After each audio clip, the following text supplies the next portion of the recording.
daawada ma ogtaa mise la socotaa inay dhici doonto xilli la kontarooli wax kasta oo baraha bulshada soo geliso marka aad joogto wadanka Soomaaliya olole loogu magacaabay ilaalinta anshaxa dadweynaha ayaa ka socda magaalada Muqdisho kaasoo la rabo inuu bilaabo doono dabayaaqada sanadkan olaas ayaa magac daray ilaalinta anshaxa dadweynaha yaa fuli doona application nooc ayaa taagad laga dhigi doona sidoo kale shakhsiyaad nooc ayaa taagad laga dhigi doona sidoo kale waxyaabaha kale ee sharcigan uu qabo doono ayaan halkan kugu sheegi doonaa أنا وحنا يا أحمد دار حسين أحمد دار هلك نقول سعتنا واحد إذا أن كلنا براه بالشدة أنت أنا سؤال أسدون كجوابين وحن كعطنا أنا برامج كلاج إشار نوده هذا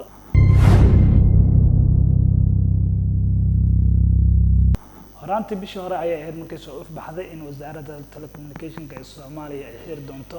قار كميدا براه بالشدة استعمالا الصومالي ذا كدب وحصل بحي إن لو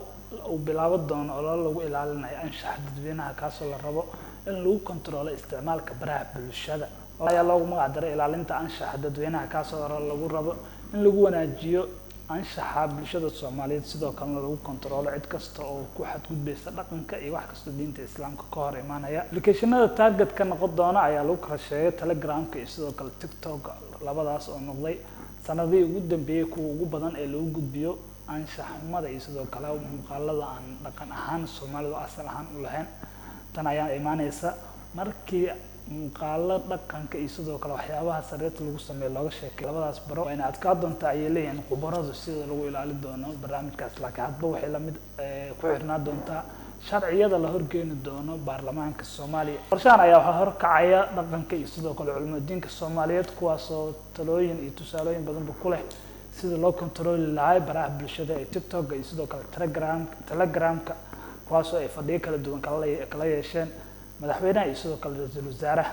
sidoo kale arrintan waxaa horkacaya wasiirka diinta oo qabta Sheekh Mukhtaar Rooraw Mansuur kaasoo aad iyo aad ugu dhaliilsan habka ay dhalinyarada Soomaaliyeed u soo gudbiyaan waxyaabaha ay ku soo bandhigayaan baraha bulshada sidoo kale Rooraw hadalkiisa sii wata ayaa yiri looma aqbali doono cid kasta oo ka hor imaata wax kasta oo diinta Islaamka iyo dhaqankeena suuban aysan ogoleen sidoo kale waxa barnaamijkan uu saameyn badan ku lahaa doona dad badan oo TikTok ama Telegramka uga faa'iideysta dhinaca fiican kuwaas oo saameyn badan ku lahaa doonta haddii la xiro mid kamid ah aaladahaas laakiin waxa la leeyahay khubarada waxa ka saameyn badan xumaanta iyo sidoo kale waxyaabaha ay bulshadu dhibsanayso ee lagu gudbiyo labadaas aaladood laakiin dooda furan ayaa noqon doonto Telegramka miyaa la xiri doonaa mise waxaa markasta aad iyo aad loogu dadaali doonaa cid kasta oo wax ku gudbinaysa in laga hortago waana su'aalo badan ay dadka dadweynaha Soomaaliyeed isweydiinayaan adiga naftirkaada daawanaya daawada waxaan ka codsanayn inaad aragtidaada nala wadaagto habkee ayaa loo kontroli karaa